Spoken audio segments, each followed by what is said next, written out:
নমস্কার বন্ধুরা, ভক্তিমূলক কথা চ্যানেলে জানাই আপনাদের স্বাগত। বন্ধুরা, আশা করছি ঈশ্বরের আশীর্বাদে আপনারা সবাই ভালো আছেন এবং সুস্থ আছেন। সামনেই আসতে চলেছে নীল ষষ্ঠী।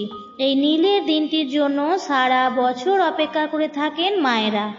আমাদের হিন্দু ধর্মের নীল ষষ্ঠীর আছে বিশেষ মাহাত্ম্য। ধর্মীয় বিশ্বাস অনুসারে এই দিন ভক্তি ও নিষ্ঠা সহকারে দেবাদিদেব মহাদেবের পুজো করলে বাবা তার ভক্তদের ডাকে অবশ্যই সাড়া দেন। মূলত মায়েদের সকল মনোবাসনা পূর্ণ করেন, তাদের সন্তানদের মঙ্গল করেন এবং তাদের দীর্ঘ জীবন প্রদান করেন। তাদের জীবনে অথবা কর্মক্ষেত্রে যদি কোনো বাধা থাকে বা কোনো শারীরিক অসুস্থতা থাকে তাহলে সেটাও দূর হয় বাবার কৃপায়। এমন কোনো মা সাধারণত নেই বলা যেতে পারে যে হিন্দু অথবা নীলের উপবাস করেন না। সমস্ত মায়েরাই নীলের উপবাস করে থাকেন। আজকের এই ভিডিওটিতে আমি আপনাদের সঙ্গে শেয়ার করব নীলের উপবাসের সঠিক নিয়ম। আমাদের হিন্দু ধর্মে যেমন ব্রত বা উপবাস বা পুজো আছে, ঠিক তেমনই আছে তার বিশেষ নিয়মবিধি। নীল ষষ্ঠীর পুজোরও উপবাসের কিছু বিশেষ নিয়মবিধি আছে। সেই সমস্ত নিয়মবিধিগুলো মেনে উপবাস করলে তবেই এই ব্রত সম্পূর্ণ হয়ে থাকে। অনেক মায়েরা আছেন যাদের প্রকৃত বা সম্পূর্ণ ধারণা নেই। প্রচুর মায়েরা এমন আছেন যারা এই বছর নতুন নীলের উপবাস করবেন। সকল মায়েদের উদ্দেশ্যে আজকের এই ভিডিওটি বানানো হয়েছে। আজকের ভিডিওটিতে আমি আপনাদের সঙ্গে শেয়ার করব ষষ্ঠীর এই বিশেষ দিনে আপনারা কি খেতে পারবেন এবং কি খেতে পারবেন না, কি খাওয়া উচিত এবং কি খাওয়া উচিত নয়। নীলের আগের দিন আপনারা কি খাবেন এবং নীলের উপবাস সম্পূর্ণ হওয়ার পরে সেদিন রাত্রিবেলায় আপনারা কি খাবার খাবেন। চলুন বন্ধুরা, ভিডিওটি শুরু করা যাক।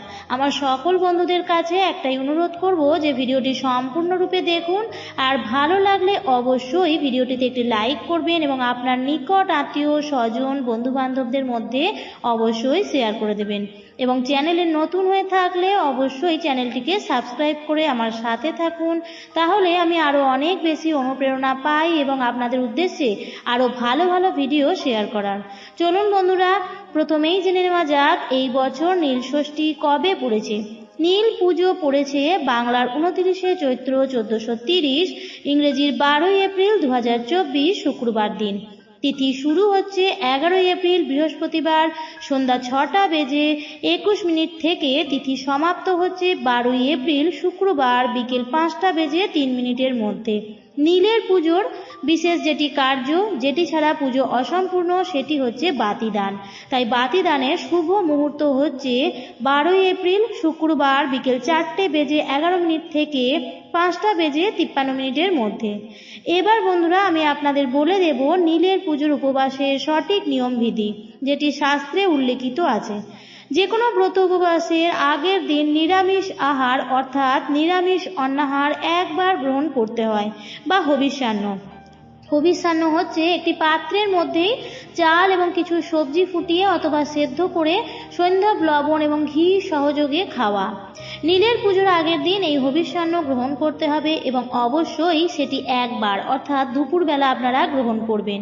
তাছাড়া নীল পুজোর আগের দিন আপনারা নিরামিষ অন্য কিছু খাবার গ্রহণ করতেও পারেন, তবে ভাত বা অন্ন দুপুরবেলায় একবার গ্রহণ করাই শ্রেয়।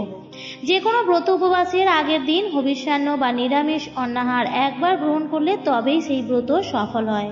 চলুন বন্ধুরা, নীল ষষ্ঠীর দিনের নীল ষষ্ঠীর উপবাসের প্রকৃত নিয়ম সম্বন্ধে জেনে নিই। প্রকৃত নিয়ম অর্থাৎ নীলের দিন সারাদিন মায়েরা উপবাসী থাকবেন। এই উপবাস সাধারণত নির্জলা উপবাস হয়ে থাকে। সারাদিন উপবাস থেকে সন্ধেবেলায় উপবাস ভাঙবে পুজোর পরে। প্রথমে আপনারা আপনাদের ঘরে যে শিবলিঙ্গ আছে তার পূজা করবেন। শিবলিঙ্গের পূজা হয়ে গেলে সামনে ঘিয়ের বাতি ধরিয়ে দেবেন। ঘরের পূজা হয়ে যাওয়ার পরে আপনারা যাবেন মন্দিরে। মন্দিরে কি কি সামগ্রী নিয়ে যাবেন সেই বিষয়ে আমার আগেই ভিডিও দেওয়া আছে, আপনারা চাইলে দেখে নিতে পারেন। সেই সব সামগ্রী নিয়ে গিয়ে আপনারা মন্দিরে বাবার পূজা করবেন। তারপর বাবার মন্দিরেও অবশ্যই আপনাদের যে কয়টি সন্তান সে কয়টি ঘিয়ের বাতি বাবা মহাদেবের সামনে জ্বালিয়ে দেবেন। তারপর বাড়ি এসে তারপরে আপনারা উপবাস ভঙ্গ করবেন। অর্থাৎ নীল ষষ্ঠীর প্রকৃত নিয়ম অনুসারে সকাল থেকে সন্ধেবেলা পর্যন্ত নির্জলা উপবাস রেখেই বাবার পুজো করতে হয়। সন্ধেবেলায় ঘিয়ের বাতি জ্বালানোর পরে মায়েরা প্রথম জল গ্রহণ করবেন এবং তারপর হালকা কিছু খাবার খেতে পারেন। যেমন সাবু মাখা, ফলাহার, মিষ্টি, দই ইত্যাদি বিভিন্ন জাতীয় জিনিস আপনারা খেতে পারেন। আর এই দিন অনেকেরই বাড়িতে নিয়ম থাকে যে কোনো গরম খাবার খান না, অর্থাৎ রান্না করা খাবার খান না। নীলের দিন ঠান্ডা খাবার খান বা যে খাবারটি রান্না না করে খাওয়া যায় সেরকম খাবারই গ্রহণ করেন। এটাই হচ্ছে নীলের উপবাসের প্রকৃত নিয়ম। কিন্তু এখনকার দিনে সমস্ত মায়ের পক্ষে এই নিয়ম পালন করা সম্ভব হয় না, বিভিন্ন শারীরিক অসুস্থতার কারণে এবং পারিপার্শ্বিক কারণেও অনেক সময় সম্ভব হয়ে ওঠে না। তাহলে সেক্ষেত্রে মায়েরা অবশ্যই চেষ্টা করুন দুপুর 12টা অবধি উপবাস থাকতে এবং দুপুর 12টার পরেই মহাদেবের পূজা করতে, বাবার মাথায় জল ঢালতে। ঘরের পুজো শেষ করে তারপর মন্দিরের পুজো দিয়ে এসে আপনারা জল গ্রহণ করতে পারেন। যদি নির্জলা উপবাস রাখা সম্ভব না হয় তাহলে সেক্ষেত্রে আমি বলবো যদি কোনো ওষুধ খাওয়ার থাকে তাহলে আপনারা জল গ্রহণ করতে পারেন, কিন্তু ভক্তি সহকারে বাবার পূজা করুন। ভক্তি থাকলে আপনারা একটু জল খেলেন বা একটু ওষুধ খেলেন, এতেও আপনার ব্রত অসফল হয়ে যাবে না। আর মায়েরা তারপর পূজা শেষে আপনারা সাবু মাখা খেতে পারেন, ফলও খেতে পারেন, মিষ্টি খেতে পারেন, তবে কিছু কিছু খাবার খাবেন না, যেটা আমি আগেই বলে দিচ্ছি। যেমন কোনো আমিষ জাতীয় খাবার, ভাত অথবা গম জাতীয় কোনো খাবার, যে কোনো মশলা জাতীয় খাবার, এগুলো নীলের দিন সন্ধ্যে 6টার আগে কখনোই খাবেন না।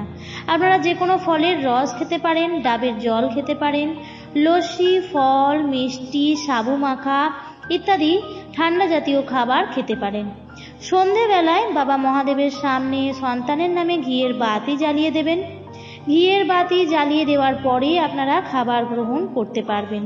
অর্থাৎ অনেক মায়েরাই ময়দা জাতীয় জিনিস খেয়ে থাকেন, যেমন লুচি, পরোটা ইত্যাদি খাবার খেতে পারেন, তবে হ্যাঁ, আমিষ জাতীয় খাবার খাবেন না।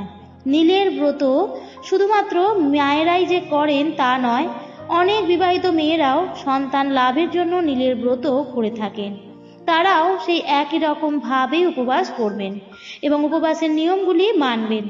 মায়েরা সর্বদাই সন্তানের মঙ্গল চান, এই বিষয়ে কোনো দ্বিমত নেই। তবে হ্যাঁ, নিজের শরীরের যত্ন রাখুন এবং শরীর স্বাস্থ্য বুঝেই এই উপবাস রাখুন, কারণ আপনারা অসুস্থ হয়ে পড়লে আপনাদের সন্তানকে কে দেখবে। তাই অবশ্যই নীলের ব্রত উপবাস করবার সময় নিজের শরীরের প্রতি যত্নশীল হয়েই উপবাস রাখবেন। নীল ষষ্ঠীর উপকরণ সামগ্রী, পূজা বিধি এসবের ওপর আগেই আমার একটি ভিডিও দেওয়া আছে, আপনারা চাইলে সেটাও দেখে নিতে পারেন। আশা করছি সেই ভিডিওগুলো থেকেও আপনারা উপকৃতই হবেন। বন্ধুরা, আশা করছি আজকের ভিডিওটি আপনাদের ভালো লেগেছে এবং একটু হলেও হয়তো উপকারে লেগেছে।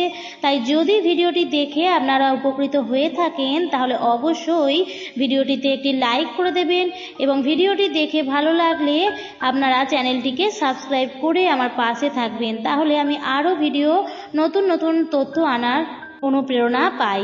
ভিডিওটি দেখার জন্য অসংখ্য ধন্যবাদ।